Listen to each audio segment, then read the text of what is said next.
Sa episode na to ay samahan nyo kami akyatin ang isa sa pinakamagandang hiking spot dito sa Benguet Province.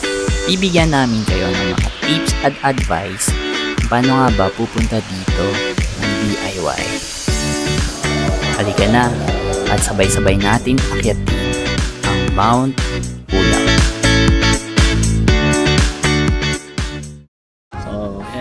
Hi guys, so papunta na kami ng Baguio. So umalis kami ng mga alauna.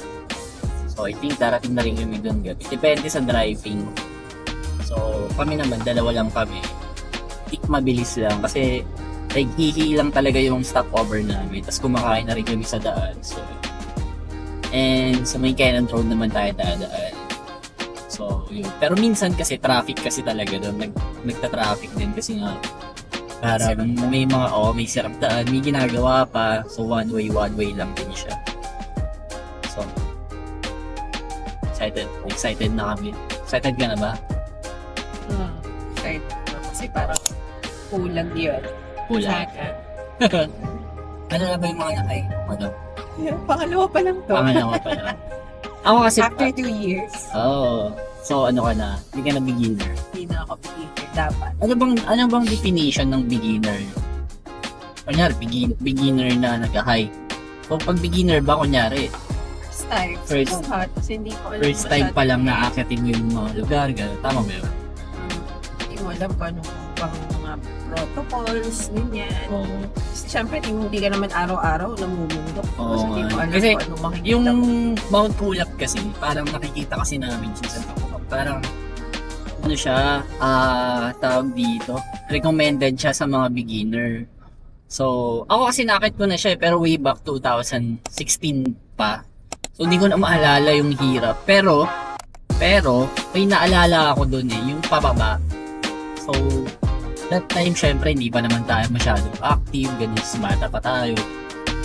Pero hindi pa tayo totally active like ngayon na tumatakbo, nagbabike, nag-gym, ganun. Pero that time, naalala ko kasi mahirap talaga siya. Sa ulap. Way back 2016, nakakit na ako. Nag-joiners lang din ako. So, nakita ko lang siya sa Facebook that time. So, maraming ways pala para pumunta kayo. Ang sa amin kasi gagawin namin, DIY. So, kami dalawa lang. Yes. So, from Itogon, from Baguio, pupunta kami ng Itogon, Benguet. Then from there, dun na, mag-register na lang daw, tapos kuha ng guide. Yun lang. So guys, yun, ano namin dito sa vlog na to, kung magkano ba yung gagastusin pag DIY ka. Tapos pag commute naman, I think yung commute din ang gagawin. Commute lang itong kotse kasi syempre, naka-private car kami.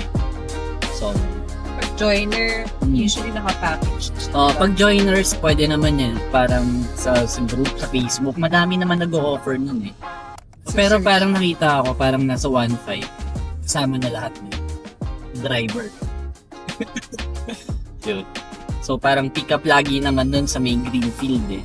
Most likely Greenfield. Oo, tsaka sa Centris yan. Kasi, di ba yung nag-joiners din tayo dati? Yung Pulag. Oo, yung Pulag. Nag-joiners lang din kami sa Pulag. So yun guys, sige, update kami pag nasa Baguio na kami. Open my eyes, I slept through the day, feeling uneasy, I push it away. Last night was fun, don't feel like today. Let's do it again, let's go on a date. Cause tonight I'm gonna take you out and live the dream that we've been talking about. So we can dine and spend up all our homes. Let's forget that we broke. I wanna celebrate and have some fun tonight. I wanna show you all the lavish things in life. So raise your toast for all the good times that we'll have. It'll be like the movies, Rich people dreaming. Rich people dreaming. Rich people dreaming. Rich people dreaming. Might be the gin that's gone to my head. gone to my head. Rich people dreaming. Rich people dreaming. Rich people dreaming.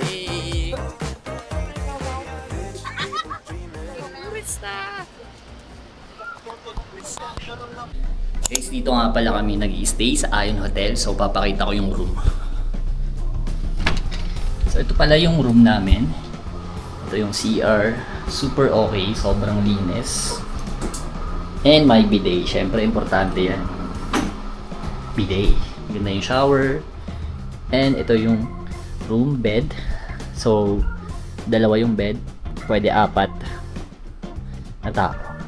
So dito kami lagi nag-stay pag umakit kami ng Baguio. Ang maganda dito, lapit lang siya sa town, lapit lang siya sa Setion Road, tsaka Burnham. So naglalakad na lang kami pagkakain kami kasi sobrang traffic.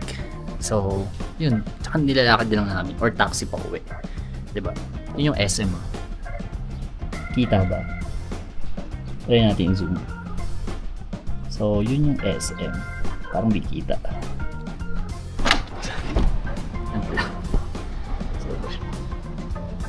So, super okay dito. Thank you pala sa nag-book. Hindi siya sponsor. Yung sa nag-book. So, mag-ayos muna tayo ng gamit para sa hike bukas kasi ang dami. So, hindi naman lahat. Kasi meron akong ganito. Ganyan. May mga plug. Ito naman pang kotse. Tapos, itong nabili namin na kagayad, masyadong malaki. So, dapat minimal lang yung dala bukas. Parang isang bag lang. Tapos isang bag ng mga pang video. Para mas okay, mas mabilis. Hindi man lahat kailangan.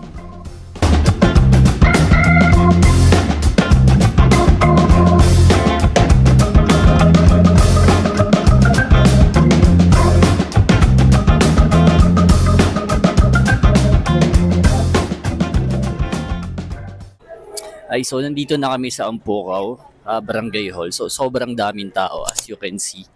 And sobrang dami. So kung maganda dito, kasi dalawa lang naman kami, is maglalakad na kami habang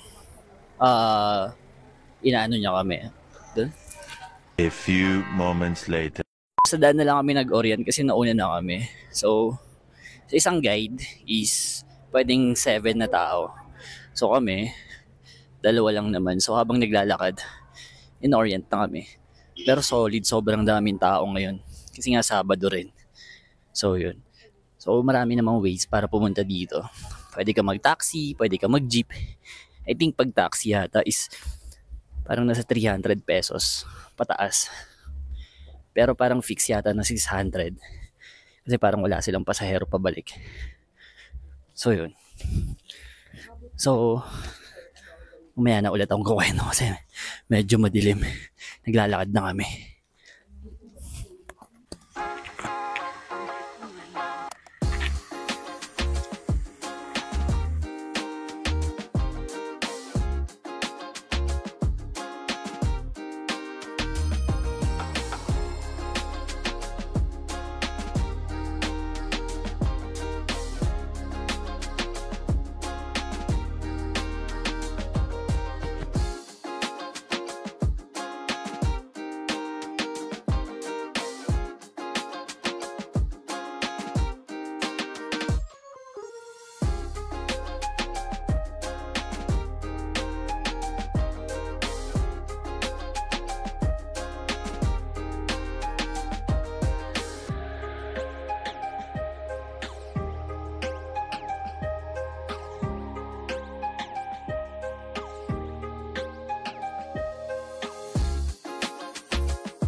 So, from the drop off, I think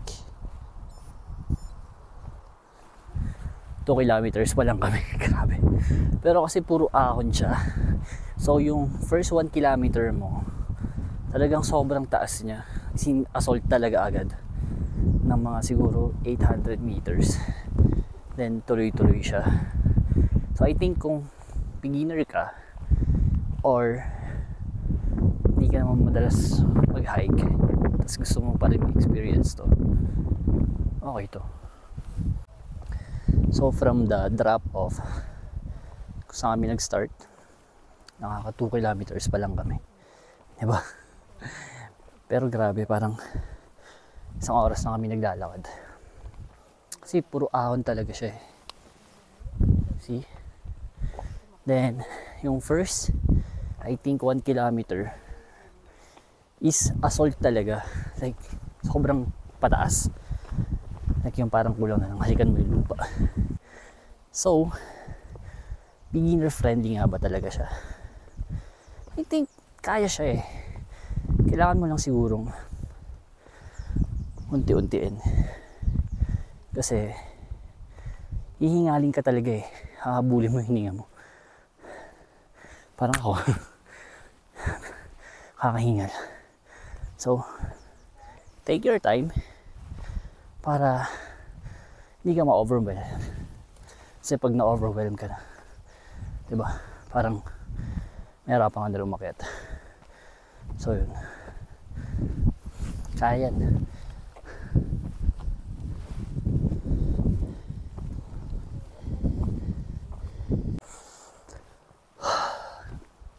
Grabe, sobrang sarap. Fresh yung hangin, wala masyadong tao dito ngayon. Yes, nakaka 3 kilometers na kami. Congrats. 3. 1 more?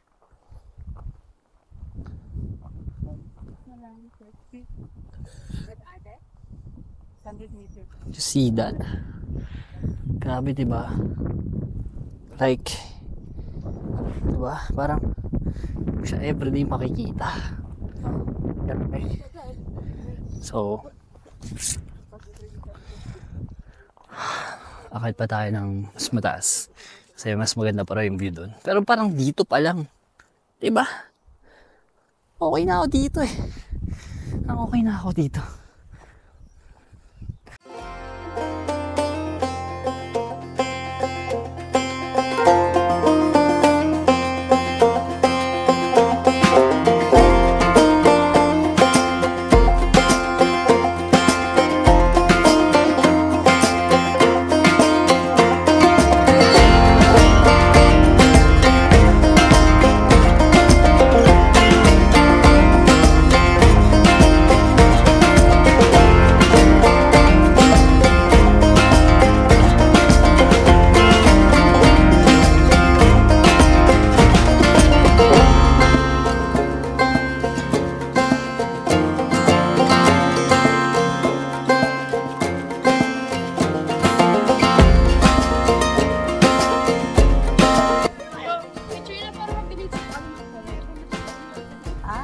Yep. First checkpoint. So, saan bababa? Bababa na tayo.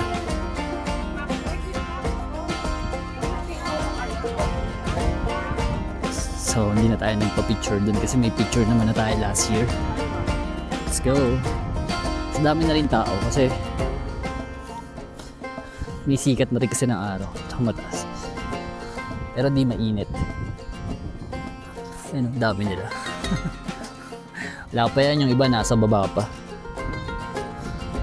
Anong masasabi mo kay sa first checkpoint natin?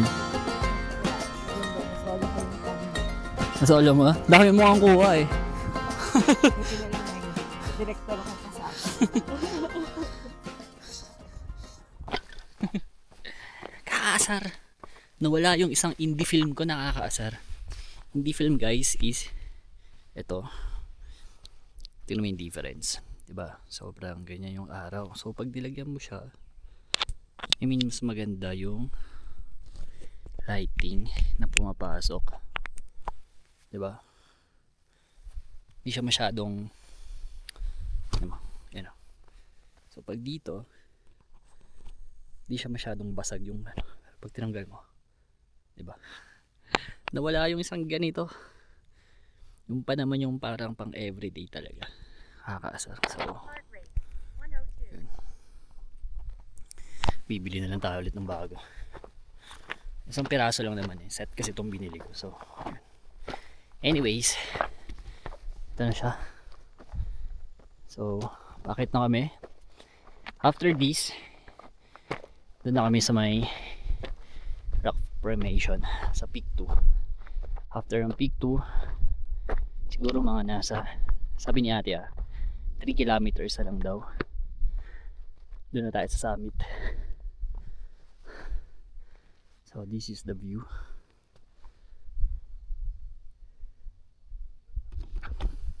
Ang ganda, diba? Like, ang ganda niya. Parang sulit talaga yung pagod mo. Okay lang mapagod. Kung ganito pa naman yung view, ipakita ko sa inyo.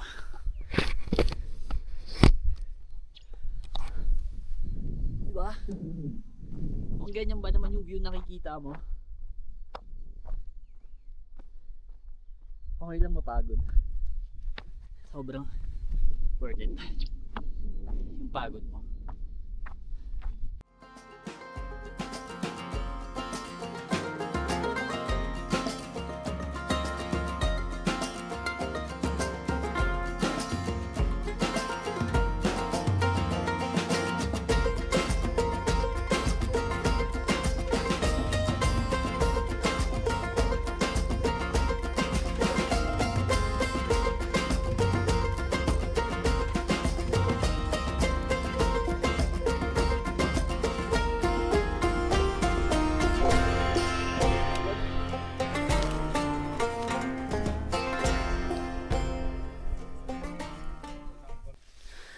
Ito kami galing bundok.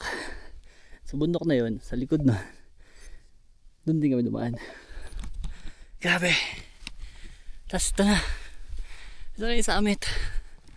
Ayun na, hindi na lang, kakarating na tayo. Saya. Ang saya sa feeling na natapos mo siya, nakakit mo siya. Kasi hindi lahat nagagawa. Saan tayo? Pagal na. Summit. Sisisit, pansit!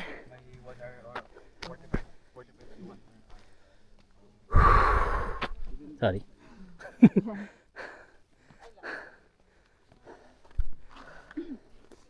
Congrats.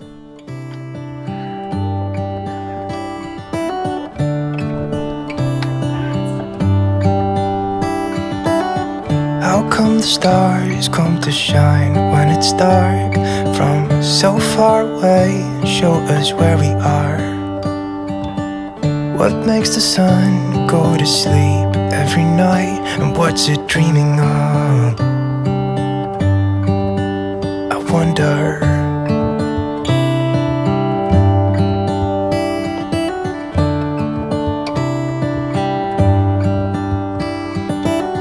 How come the sky sometimes hides behind the clouds? Maybe it's just like me, a little bit scared of heights. Why does the rain always keep on pouring down when it's gray outside? It really makes me wonder. Yeah, it makes me wonder. It really makes me wonder. Ooh, I wonder.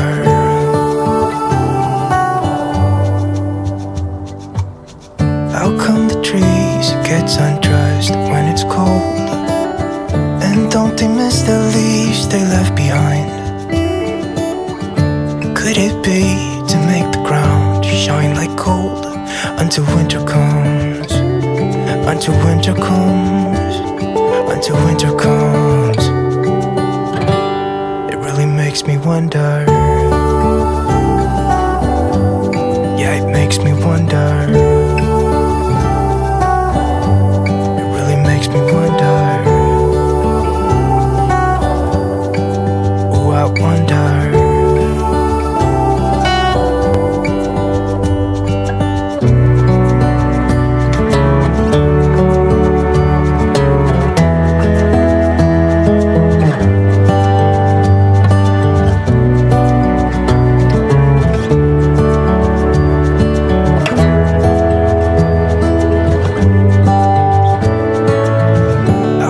Stars come to shine when it's dark from so far away and show us where we are.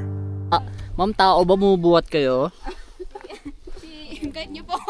Hindi po. Ito, pabuhat na namin tong kasama namin.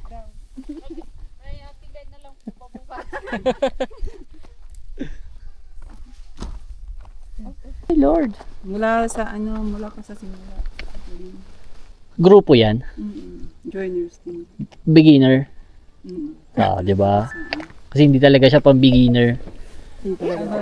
Takot sa mataas. Minsan kasi na-overhype lang eh, parang akala kasi nila okay. Kasi siyempre sa pag nakita nila sa video or sa TikTok. Yung ang nasa video kasi, yung pinapakita. Iba yung view, oo maganda kasi yung view pero yung mga trail. lalo na pag ganito, puro assault. Tingnan mo, assault pa ba? Yung inakitan nga natin, assault pa. Ito pa, assault pa ba? Diyos ko. Tapos pag medyo mahina pa yung kita mo, talagang uupo ka na lang pababa eh. So dito na kami guys sa baba. Tapos namin. Sobrang saya. Kahit pagod, kahit sobrang sakit na ng kita ako. Nagkakrams na kami. Nung natapos mo siya. Grabe, iba yung feeling. Para kang na-reset, na-recharge. Sobrang okay siya. Kaya naman, thank you kung tinapos mo tong video na to. At kung gusto nyo pa ng mga ganitong video, huwag nyo kakalimutan mo subscribe, like, and leave comments.